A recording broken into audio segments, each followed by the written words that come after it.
Sir, Telangana రాష్ట్ర ప్రభుత్వం ఇటీవల చేపట్టిన కులగణన ఇంటింటి సర్వేలో భాగంగా తీసుకున్నటువంటి లెక్కలు రాష్ట్ర శాసనసభ సాక్షిగా ప్రవేశపెట్టిన సమయంలో శాస్త్రీయంగా లేవని చెప్పి బీసీ జనాభాను తక్కువగా చూపెట్టడం మరియు తక్కువగా ఉన్నటువంటి అగ్రకులాలను ఎక్కువగా చూపెట్టడం, దీని పట్ల బీసీ సామాజిక వర్గం పూర్తి స్థాయిలో బగ్గుమంది కాంగ్రెస్ ప్రభుత్వం తీసుకొచ్చిన కులగణనను బహిష్కరించింది.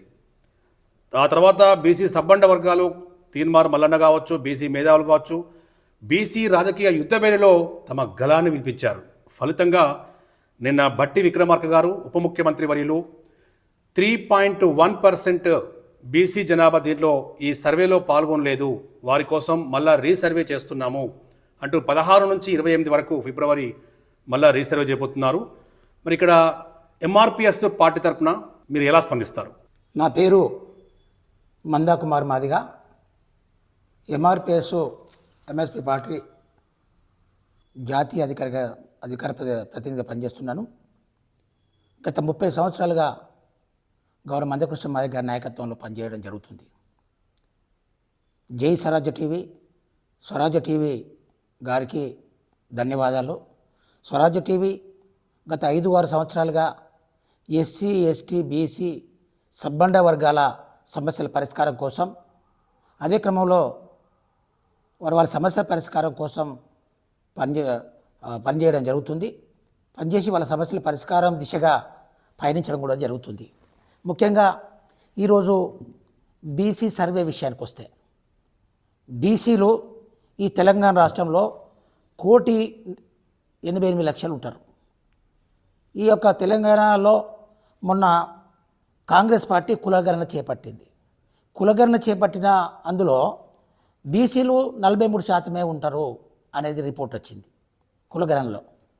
అయితే మేమేమంటున్నామంటే, గతంలో బీఆర్ఎస్ పార్టీ కుటుంబ సర్వే నిర్వహించింది.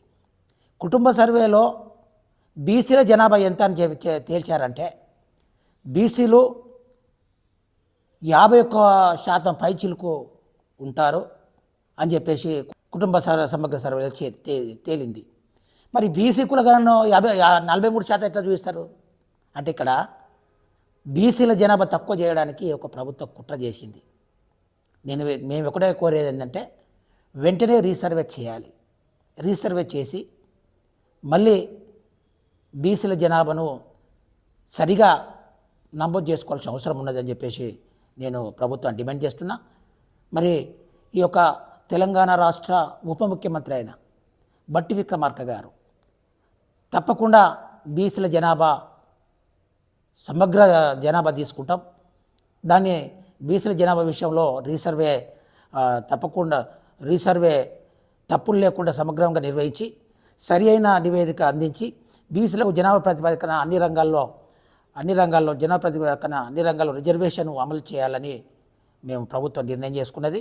అయితే మొన్న కులగణనలో మరి 3.1% పాల్గొనలేదు అని చెప్పేసి తేలిపోయింది. కాబట్టి వెంటనే రీసర్వే చేసి ప్రతి క్షుణ్ణంగా బీసీలు 130 కులాలకు సంబంధించిన 130 కులాలకు కన్నా ఎక్కువ ఉంటారు. కాబట్టి ప్రతిదీ కూడా క్షుణ్ణంగా మరి బీసీల జనాభా బయటికి తేల్సిన అవసరం ఉన్నది. బీసీల జనాభా ప్రతిపాదికన విద్యారంగంలో కానీ, ఉద్యోగ రంగంలో కానీ, సంక్షేమ రాజకీయ రంగంలో కానీ బీసీలకు అవకాశాలు కల్పించాలి. అదే క్రమంలో గౌరవ మందకృష్ణ మాదిగ గారి నాయకత్వంలో మరి ఎస్సీల వర్గీకరణ కోసం పోరాటం చేయడం జరిగింది. మరి ఆగస్టు 1వ తేదీన సుప్రీంకోర్టు ధర్మాసనం 7 జడ్జీలు వర్గీకరణ మరి రాష్ట్ర ప్రభుత్వాలు చేయండి అని చెప్పేసి మరి ఉత్తర్వులు జారీ చేస్తే, ముఖ్యమంత్రి రేవంత్ రెడ్డి గారు, తెలంగాణ రాష్ట్ర ముఖ్యమంత్రి రేవంత్ రెడ్డి గారు ఈ దేశంలో నేను సుప్రీంకోర్టు తీర్పును స్వాగతిస్తున్నాం.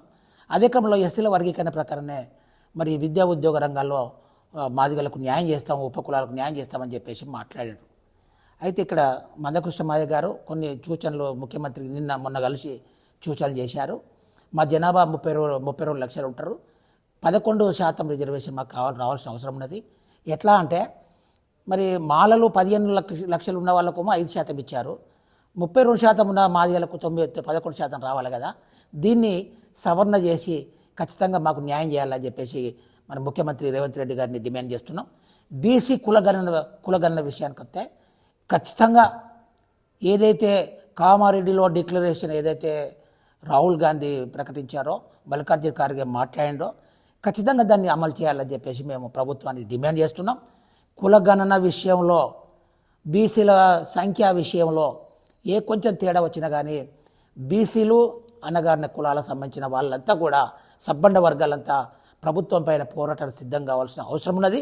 ఖచ్చితంగా ఈ రీసర్వ్ చేసి న్యాయం చేయకుంటే మేమంతా ఏకమై బీసీలకు అండగా ఎంఆర్పిఎస్గా మన కృష్ణమాదిక్ గారి నాయకత్వంలో అండగా ఉండి బీసీల జనాభా ఖచ్చితంగా మనం బయటికి తీసుకొస్తామని చెప్పేసి, వారికి బీసీలకు విద్యా ఉద్యోగ సంక్షేమ రాజకీయ రంగంలో అవకాశాలు వచ్చే కోసం మేము పనిచేస్తామని చెప్పేసి కోరుతున్నాం. అదే క్రమంలో బీసీల విషయానికి వస్తే, మరి అదే అగ్రకులాలకు సంబంధించిన వాళ్ళు 10 లక్షలు ఉన్నారు అని చెప్పేసి వాళ్ళు లెక్కలు ఉన్నాయి. కానీ ఇంకా 6 లక్షలు 10% ఉన్న లెక్కలు ఉన్నాయి. దాంట్లో ఇంకా 6% పెరిగిల్లని చెప్పి కులగాలను చూపించారు. అది తప్పుల తడకాది, అది కరెక్ట్ కాదు.